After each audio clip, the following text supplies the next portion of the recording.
Hey everybody, it's Jim Pignatelli, and this is your Everyday Money. What they didn't teach you in high school.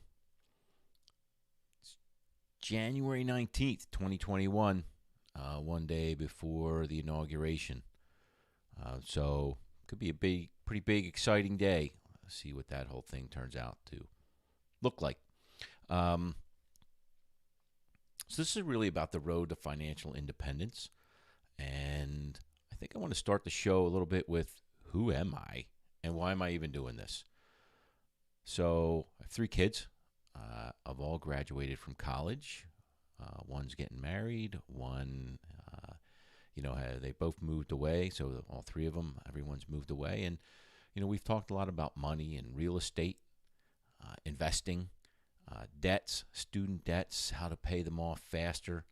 We talked about all kinds of things.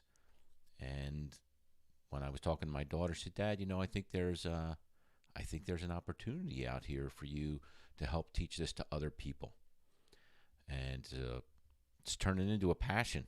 I really enjoy talking to individuals about it and talking to people about the podcast, and now we're going to turn that into a reality. So we'll just take it one day at a time. That's really how you need to take life, one day at a time. So again, my name is Jim Pignatelli. I'm an electrical engineer by degree, and I'm a husband. I've been married for 31 years, looking for 32, and a great woman. Love her dearly. I have three great kids. Love them dearly. And this show is really for them. And it's for you as well. I'll treat you all like my family. Why am I doing it? I think I already covered why I'm doing it. To help you get out of debt. So I listen to a lot of podcasts, and there's a lot of great ones out there. I heard a lot on student debt, and then come to find out I know more and more and more people who have quite a bit of student debt. Not $10,000, but lots of debt. And so you look at that, and it's daunting. It's scary to have that much debt. But there's always hope. There's always a plan. You just have to work the plan and figure out what that best plan is. So, what's the best way to attack those things?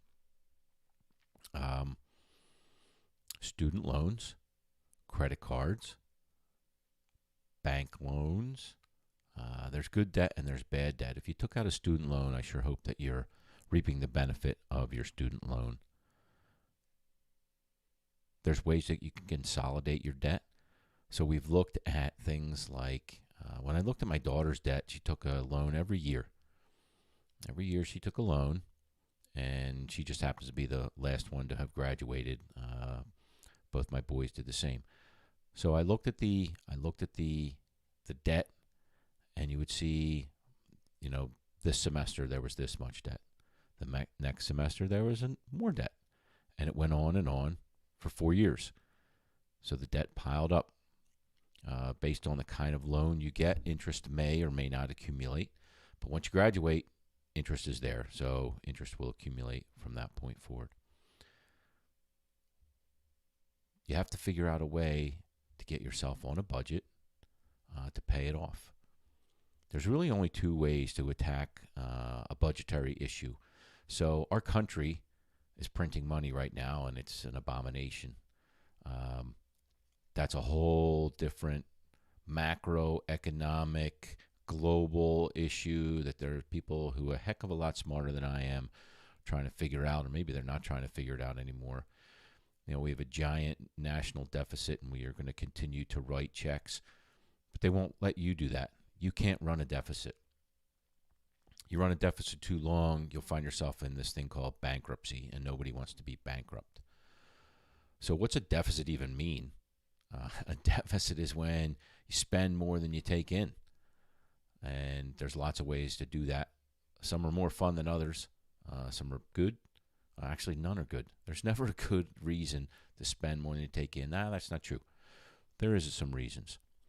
Why would you do it? You would take on debt for long-term benefit. A student loan is one of those things. So I hope you graduated with something that you can really use and benefit society. Even if you're not a doctor or a nurse, teachers, go benefit society quite a bit. There's lots of great professions, all kinds, and there's a lot that don't go to college as well. So whether you're in the service industry, whether you're a welder, whether you make trucks or cars, there's a million great, honorable, noble professions. I started my career as a janitor. Back many, many moons ago. I was 16 years old when I did that. And then I worked at a hospital. I saw a lot of interesting things. Maybe one day on the show we'll tell a story or two about working at the hospital. But I was able to grow that little thing that I learned into a little janitorial service. I learned how to buff floors and wax floors the right way, and then I took that and I just went with it. So what do we want to talk about in this show? There's all kinds of things we want to talk about. One of the most important things, I think, is an amortization table and a budget. I want to talk about it. Amortization tables and budgets. I'm going to do it every single show. Forgive me. I'm not a pro here, but I'm going to help you out a lot. Trust me. And we're going to find ways that we can get you some of these spreadsheets. You can build your own, whether it's Excel or Google Docs. Google Docs is free. Free is a great thing. You want to do what you can that's free. So let's go over the list of things that I had put together that we could talk about throughout the course of the show. We're going to talk about a rainy day fund, and that's about saving your money and putting some aside for just that, a rainy day. Not a literal rainy day, but when things go wrong and they're unexpected. We'll talk about tips for earning and saving money. We'll talk about living below your means. Super important. If you make $100, you need to spend $90 or less. We'll talk about credit cards, student debt, and loans. We'll talk about homes and home loans, getting a 15-year note, if at all possible. If it's not possible, where do you see the amortization chart and what you're going to end up spending without getting a 15-year note? Reading the contract. I have a great story about reading the contract. I do it, and I ask people for the contract, and I ask people for my insurance policy. Oh, it's an HO4. What is an HO4? I don't know what an HO4 is.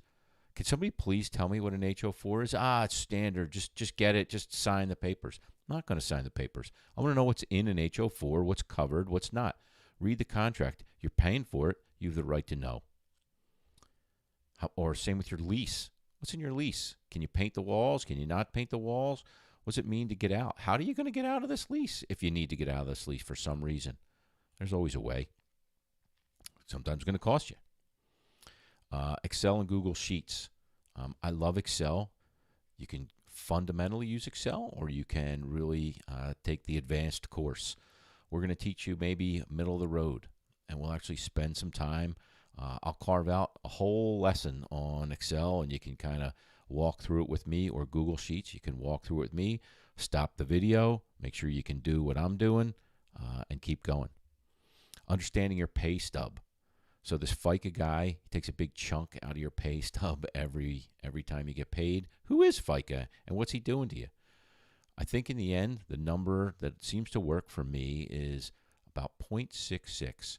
So you will earn 66%. You'll take home 66% of what you find on your paycheck, what your gross pay is. Gross and net, what does that mean?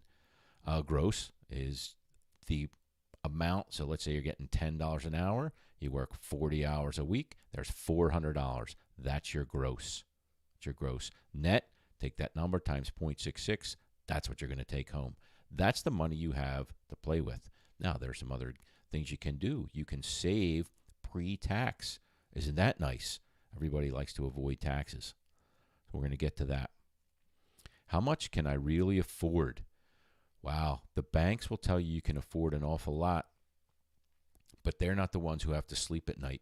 You have to sleep at night. You have to sleep with yourself at night and make sure that you can live with your current debt load. I know how much I make. I know how much I spend. Do I have enough left over that I've built my rainy day fund and I have a cushion? Live below your means, and how much can you really afford? Record keeping and bill tracking. Wow, little things add up. Emily Dickinson said, take care of the small things, and the big things will take care of themselves. Take care of the small things. I don't think she said the word "and" in between. Take care of the small things. The big things will take care of themselves. Super important. If you take care of the little things, the big things will indeed take care of themselves. Watch your pennies and your dollars just add up. Amortization tables, one of my favorites. It's a way that you can look at debt and you can see how many payments you have, how much is principal that goes to reducing the original part of the debt, and how much is interest. That's what the bank or credit union is charging you, or credit card company, to use their money. That's what you're doing. You're using their money. You've borrowed from them, and you're using their money, and they expect to be paid for you to use their money. It's fair, but you want to pay them the least amount. Keep as much as you can in your pocket. That's the important thing. How about banking? It's actually important to have a bank, and that ties into the trusted advisors, your professional network. Not a bunch of people. You want a bunch of professionals. Not, oh, I know a guy who told me and he's got this idea or that idea. That's not what you're after. You are after professional advisors, accountants, someone who will be your accountant for life, preferably, who's good, who's honest, who has integrity. Same with a lawyer, someone who's honest, who has integrity, and you can run questions by them. Hey, I'm thinking of opening an LLC versus an S Corp. I want to protect myself. Both will do that. Which one's better for me? We're going to talk about actually LLCs, limited liability corporations, and S Corps, which is a subchapter S corporation. So we'll talk about those things, but you want your professional advisors. You also want an insurance agent that you really trust. Again, people who have your best interest in mind. They need to make money too, but you want to build this relationships for life. So you can say, you know what? I have a life event coming up. I'm having a son. I'm having a daughter. I'm buying a car. I'm buying a house. What should I do? I'm buying a business. I'm starting a business. What should I do? How do I want to do it so that I'm protected and I'm doing the right thing? Savings in retirement. It's never too early to start saving. Compound interest is a beautiful thing. Everybody loves compound interest. And if you don't understand compound interest, there's a simple, very simple, oversimplified rule called the rule of 72. So if you take the percent that you can earn at a bank, at a whatever, and you divide it into 72, that number will be how many years it will take your money to double. And you can very quickly see that if you can double your money 2 to 4, 4 doubles to 8, 8 doubles to 16, 16 doubles to 32. So if you can double your money, and you can do it every, let's say, 5 years, 10 years, look at the percent return you can get and where you can get the best return. It's not at the bank. It's not at the bank. It's probably in the stock market, whether it's in mutual funds, tracking the market, or you feel very strongly about some individual stocks. You can make great returns. Stocks have dividends. Stocks have yields. We're going to talk about all those different investing opportunities. We talked about an insurance agent. We're also going to talk about the kinds of insurance you're going to need, whether it's renters, auto, homeowners, life insurance, health insurance. You got to have health insurance. You probably should have life insurance, but it depends. Is someone dependent on you? If they are, then you need life insurance. If you died, would you leave someone holding the bag? You don't want to do that. You love them. So what you want to do is you want to leave them some money so that they can take care of the people that you love. What else do we have on our list? Understanding your credit score, understanding leverage. So there's financial and people leverage. When you build a business on both of those things. So you may need to take out a loan, but you're not going to take out a loan. You'll take out a loan for the entire amount, but they're going to make you pay some small amount. Let's call it 10 or 20%. That 20% is kind of what you have, your skin in the game, and then you're leveraged out with the remainder of that. I'm not a big fan. There's a lot of traders out there who trade on margin. Not a big fan of being in the stock market on money you don't have, on borrowed money. When you build a business, you also build a business based on an idea. So an entrepreneur, and we all are entrepreneurs, at least, I think so, at heart somewhere. We feel that, you know what, we can do that. We can make things better. There's a way to do it. Find your niche. Find your way to make things better. And then you build a machine that other people can go run the machine. And that's really what's important. Let the other people run the machine. So you put it together, and then they can execute on it.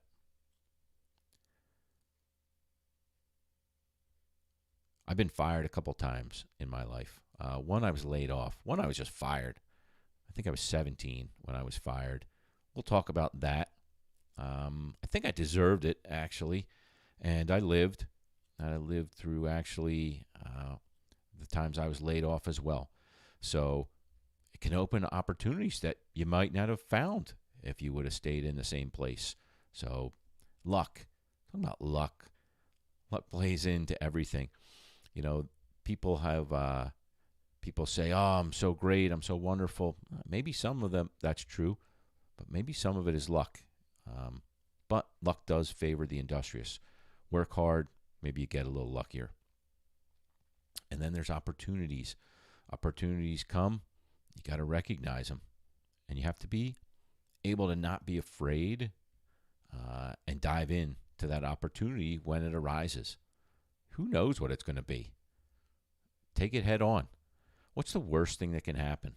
What's the worst thing that can happen? I think Bob Parsons, the guy who started GoDaddy, I think he started Intuit as well and then sold it. But Bob Parsons says they can't eat you. I think his dad said that. I love that quote. What happens if it all goes wrong? They can't eat you. All right. Then you go back to the drawing board and start again. What are some of the other things we have on our list? Housing, rent versus buy. It's like cars, lease versus buy. Get rich slow. A lot of get rich quick schemes out there. And it's a whole new world. But get rich slow is the way to go. Save your money a little bit at a time, Add value. Add value out there into the community and see what happens. You'll get recognized. Do good work, and then there'll be more work. Do more good work, there'll be more work. Meanwhile, you're living below your means, you're saving your money, and you're off to the races. A few more things. Oh, the Joneses are poor. I hope your last name isn't Jones, but if it is, maybe you're rich, maybe you're not rich. But the people next to you, so that's a euphemism for your neighbors. Your neighbors who are driving the fancy car, your neighbors who are driving or living in a big house. If you're their neighbors, you're living next to them in a big house. But just because they have the air of having a lot of money, maybe they're in a country club, maybe they're in something else, does not mean necessarily that they have saved a lot of money or that they're living below their means. Maybe they may be living paycheck to paycheck, and that's not good. Maybe their paycheck is way fat, big fat paycheck, but they're still living paycheck to paycheck. And if they lost their job, they'd be in trouble. You don't want that. You don't want that. It may take you a little while to get past the living paycheck to paycheck, and that's okay. It's okay. So here's a little story. My very first couch was $600. I had got a job out of college. I moved to a very small town, and I needed a couch. I had no furniture. Everything I had was borrowed or used. I had 2 vinyl recliners. I sat in my vinyl recliners. I had a TV that didn't have this is back when you didn't have the LED TVs. I had no green, I think it was. And it was a mess. but I could watch the 3 stations that I could get. No cable, no streaming service, no nothing. And then I needed a couch. In case someone wanted to come visit me, I wanted to buy a sleeper sofa. I did not have $600. I did not have $600 to spare that I could say I want to buy a couch. So I bought it on credit, but I got 6 months, same as cash. So I had 0 interest. So I was able to pay $100 a month. And in 6 months, I was the proud owner of a couch that stayed around quite a long time. My children will remember it. Then it bit the dust one day after being jumped on one too many times. But you got to start somewhere. So living paycheck to paycheck, okay to start, not okay when you keep going. And then your paycheck's going to grow, and that's cool. That's great. Your paycheck grows. Pretend like it didn't. Take that money and sock it away. You'll be surprised. Or pay down a debt. So your paycheck just grew. Don't spend it. Pay down the debt. 0 debt is great. If you can get to 0 debt, man, the world looks a lot different. At 0 debt. So, goal, get to 0 debt. You don't need a fancy car. You don't need a fancy house. You want to be in a nice house. You want to have a nice car, a reliable car, but you don't need the fancy stuff. All right, so there's all the things we're going to talk about. We're going to talk about more in depth for some other ones, but that at least gets us going. All right, so next step of the program, we're going to talk about amortization tables. We're going to do this every day. I'm hoping to get some viewers out there who will be interested to say, you know what? I want to see how this amortization table works, Jim. Can you teach me? Yep, I can teach you. Let's pop this bad boy open. So you should be looking at the budget spreadsheet right now. And we're going to keep all these things together. Let's go look at the amortization chart. Just one to play with. So how does an amortization chart work? You put your loan amount in. So we're taking a loan of $15,000. An annual interest rate. Credit card. Let's say you had, let's pretend this is a credit card. Credit card right now, 19, 20, 25%. Yeah, that's what they are. Let's do a 25%. And let's say we bought some stuff that we shouldn't have. And now we're up to 10 grand in credit card debt. 10 grand in credit card debt. Now let's see, how long do we want to take to pay that off? 5 years? For what? What did you buy on your credit card that you're going to want and enjoy for 5 years? I don't know. 12 months in a year. Start date, we said December. I guess we can make it January soon. No extra payments. It's going to cost us $293 a month, provided we don't add any new debt to this. And over the life of this loan, we're going to spend $7,000, $7,610 in interest, which means we're going to pay back $17,600 total. What's it look like? Here's our start. Let's get to our start. Here's our start, $10,000. We pay $293 in the first month. But of that $293, $85 goes toward knocking off the principal. And $208 is the profit, as we talked about earlier, for the bank. What? Really? Yeah, really. $85 paid off your principal. How much do you now owe? You now owe $9,914. Wow. Didn't really get very far, did you? That's because you're paying 25% interest rate. What would that look like? What would that look like if we could cut that interest in half? Let's go 12%. We'll do a real half. Let's do 12.5.